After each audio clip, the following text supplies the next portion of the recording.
Welcome, Jordan and Ben, to Moms Don't Have Time to Read Books. Thanks for doing this interview together. Absolutely. Thanks for having us. Thank you for having us on, Zibby. Oh, it's my pleasure. So, Ben, you're the author of a kid's book about white privilege, and Jordan, a kid's book about systemic racism in the new series of kids' books, which are fantastic, educational, inspiring, all the rest. So, first, how did you two end up contributing to this series? Jordan, take it away. I guess I can go first. I know the founder of a kid's book about Jelani memory from youth. We played basketball together growing up, and so and we had done some work together as adults. He reached out. He wrote the book, a kid's book about racism, and we had sort of touched base, and we're thinking about a topic for me to write. And then after the murder of George Floyd, we sort of, reconnected and decided that a kid's book about systemic racism would be a really great topic to help people understand why these racial injustices continue to thrive in our society, that explain, that phenomenon beyond the sort of, individual one-on-one sort of racism, as I think a lot of people like to think of racism, but looking at the systems that allow these things to continue. And how about you, Ben? Yeah, in a way similar. Jelani Memory, the CEO of a kid's book about, is a friend of mine, and he and I have been in a conversation now together over a decade, really about what we're experiencing and are going to continue to experience in our country and in our culture as white people continue to resist their own exploration on the topic of their ethnicity. What does it mean to be white? While we've been talking about it for quite some time, I think in this particular moment in 2020, and as we look ahead, Jelani, I think, feels that this is an incredible pivot that's taking place, and now's the time to make sure that we're having this conversation. And so he asked, and I said yes. Amazing. So have you guys met before? We haven't. No? Oh my gosh. No. Ben, this is Jordan. Ben. Jordan, this is Ben. Thank you, Zibby, for bringing us together. No problem. Yes. Yeah. I'm surprised there's no, that Jelani hasn't organized some sort of meetup with everybody, but Right. It's been busy, it's been crazy. It's been very busy over the last few months. So, and I think with the pandemic, obviously we haven't had a chance to do an in-person mixer or anything like that, but hopefully soon. I get it. Well, when you were both writing your books, what were some of the things that you wanted to make sure to include, and how did you figure out how to get them into bite-sized information for kids? Right? Because obviously writing for adults is way different. What's your experience been like talking to kids? I know, Jordan, you did a whole deep dive on fatherhood, so I know you're familiar with that. And Ben, you're part of this contingent, so you're actively organizing people. But what about kids? Well, for me at least, it was just really, really challenging and really uncomfortable somewhat of a process, because this is such a deep issue, and there's also just a lot of nuances. And then, writing a children's book forces you to make a lot of generalizations, and so that's the one part that I really struggled with, was making the generalizations. And of course, there's exceptions to all of these things, and so, but I think I have to have confidence in the parent or the adult that will be reading with these children, right, and helping contextualize what's in the book and offer some of that nuance, themselves, based on their own lives and their own family experiences. And I just have to kind of trust that process. I haven't gotten too much sort of critique or pushback yet, but I'm steady waiting for it. But that was definitely the hard part, was making those generalizations and knowing obviously there's exceptions to all these things, So yeah, but I think the kids book about team, they have this this process down pat, and they really supported me in being comfortable with that and trying to tell the story, and also not shy away from some of the just harsh realities that I wasn't sure how to phrase some of those things about genocide, about slavery. And I was very grateful that they were not shying away from those things. It is hard to package up genocide in a very, yeah, when other books are about, like sleeping sheep and, right. Those are the choices at the end of the day. Exactly. So how about you, Ben? No. So I have 3 children, 2 biological white girls, and my son is half Vietnamese, half Mexican. And so we've been having a conversation about their whiteness for as long as they really can remember. That really was, for me, I think, where this started to percolate. As someone that lives in a very kind of multicultural community, and the work that I do intentionally engages communities of color, part of what I was longing for was a method to try to translate our internal family conversation to a conversation that could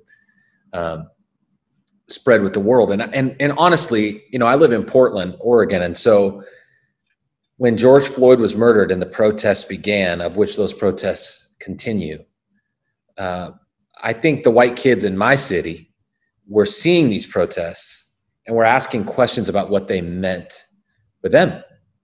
And it struck me that there are not a ton of resources out there to talk to white kids about their white privilege in a manner that actually asks them to acknowledge it, to give it up, and to use it for the benefit of others. And so much of the narrative around white privilege has been co-opted by kind of a culture war that's questioning whether or not white privilege even exists. But when you ask the question, what does it mean to be white, in a moment when we're asking big questions about race, it felt like now was the time to do that. And so for me, it was a bit of a translation of taking, evening pajama conversations and putting them in a book that could be brought to homes across the country. Well, you did it. Think so? I hope so. Good time. Congratulations. Even the format, I feel like this is totally digestible for kids. Do you know what I mean? I have a 6 and 7-year-old and then 2 13-year-olds, although forget about getting them to do anything. But the little guys I can still read to. So no, the colors, the message, the questioning, it's an engaging versus didactic type of read for kids, which I think is so important. What is like really exciting you guys? Like, is it that this content is getting out there? Is it that you're a part of it? Like, there must be something that made you stop and feel passionate enough about this that you were like, yes, I'm dedicating all this time to writing it and marketing it and getting it out there. Like, what is it for you personally that made you the ones to do this?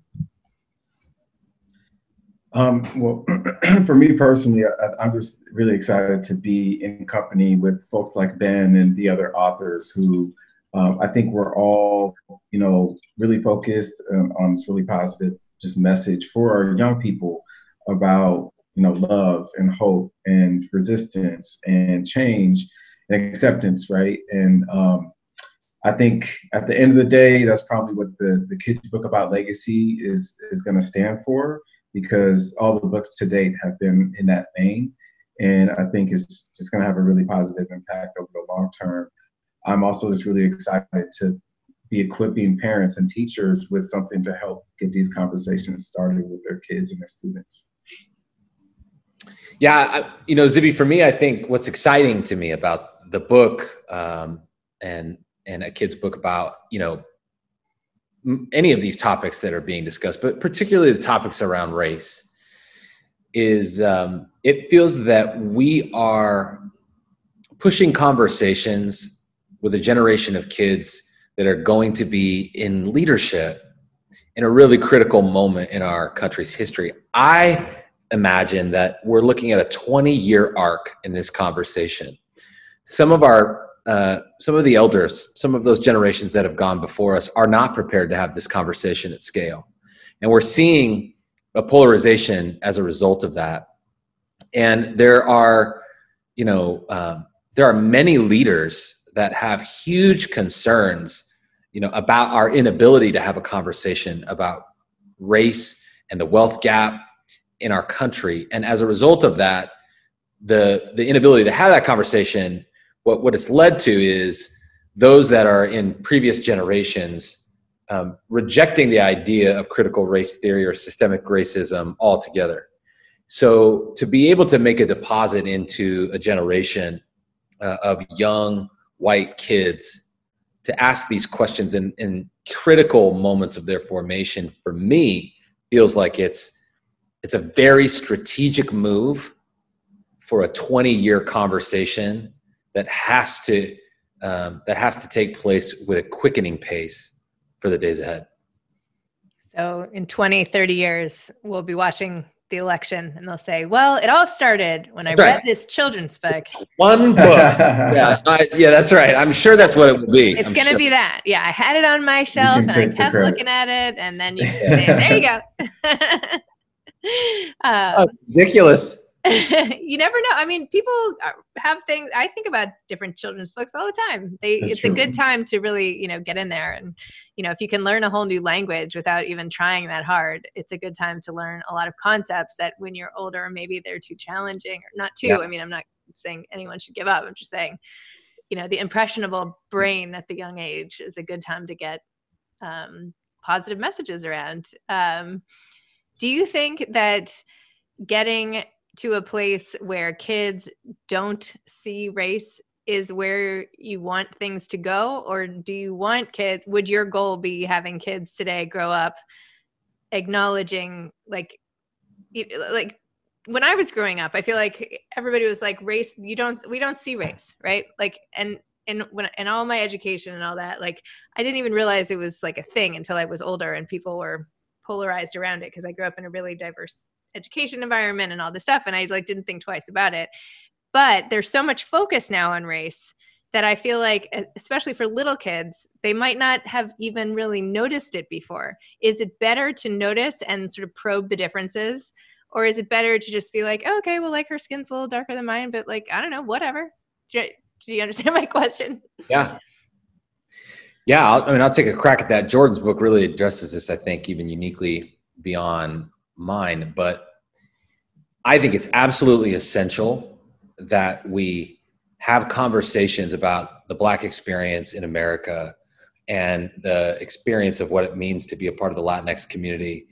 What we have not done historically is taught white kids about their whiteness and helped them to understand that their whiteness has been rooted in a systemic unearned advantage that they benefit from and have been benefiting from for some time. So when we think about race and whiteness in particular, which is what this book is certainly focused on, we won't be able to have a conversation about race that builds bridges until white people learn about their whiteness. And I do this a lot, and when I talk to white people, I ask them, like, when was the last time you ever thought about what it means to be white? And the vast majority of white people can't answer that question.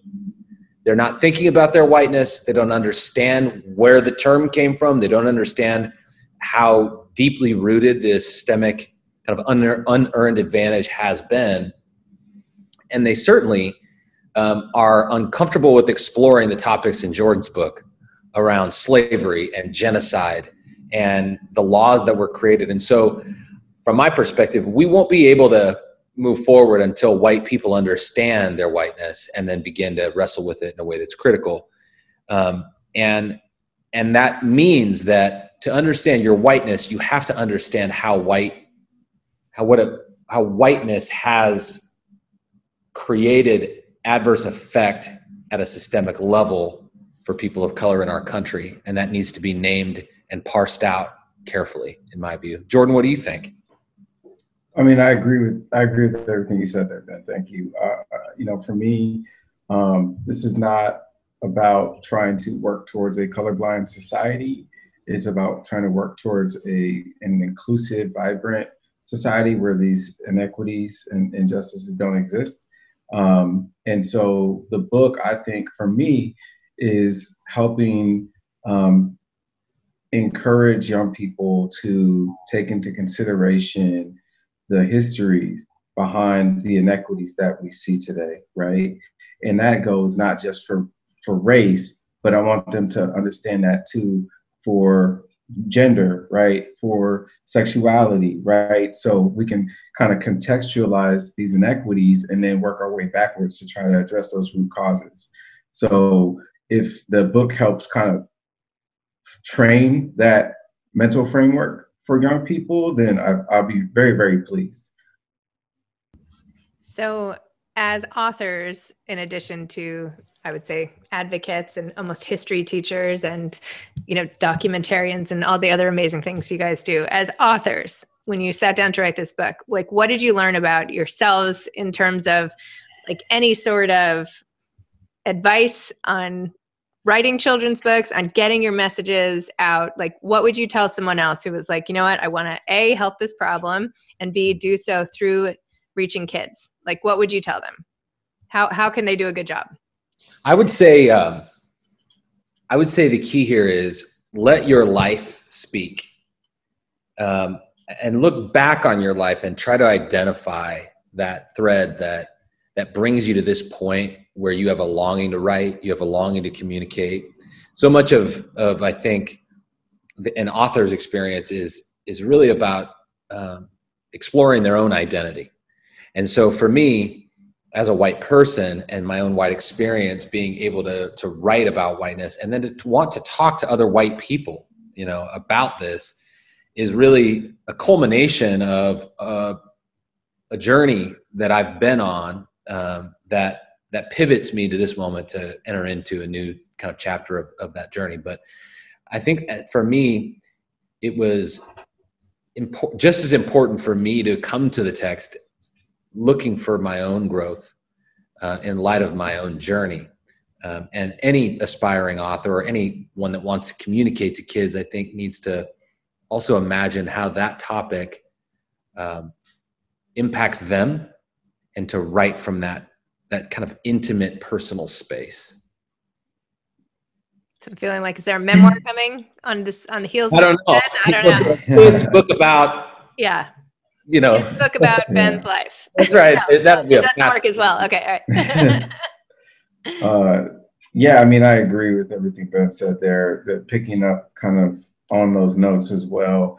I think people should value their own lived experience, right? And a lot of people just don't. They don't think that their own experiences, their own stories have value for other people to know and learn from. And that's one of the biggest things I'm always pushing for as someone who does documentary work, right? Is like, no, share the story because someone is going to benefit from it, right? So that's the one thing. And so, like Ben said, kind of write from that place and explore your own identity, your own experiences. The other is a more sort of, I guess, practical, sort of tangible thing, because there's a lot of fantastic children's books out there that deal with issues of race, gender, sexuality, culture, but they don't get out there, right? I mean, because the children's publishing industry is sort of so rigid, and there's just only a few big players. There's a lot of these really fantastic books that just don't have this type of reach. And what I'm learning from a kid's book about, because they've created just a really valuable pipeline for new kind of content to go directly to consumers instead of having to go through the big players in the children's book publishing industry. And the marketing that they're doing is just incredible. And so with some of our books being included on Oprah's list, wish list, like the kind of reach that's getting is just I never would have imagined, right, for this children's book. And so I think trying to pick up pull from some of the lessons from what a kid's book about is doing in terms of the marketing and the outreach, and not having to go through the big players in the industry, I think people can learn from as well. It's a great point. Yes, great point. Definitely the advice is get on Oprah's list. I'm going to put that at the top of my list. Easier said than done. That helps. That definitely helps. But first you have to have great content. So that's the first step. For sure. Well, thank you both. I'm glad I could be here to introduce you to each other. Maybe now you guys can go have a nice, interesting, dynamic, thoughtful conversation of your own without me bothering you with my questions. And thank you for contributing to society and trying to help the next generation. I think that's really admirable of you. And it's just big thumbs up as a parent and whatever I am these days. Anyway, as a person. So thanks. It's awesome. Yeah. Thanks for having us on your show. Okay. Thank you so much, Zibby. All right. Bye-bye. All right. Take care, man.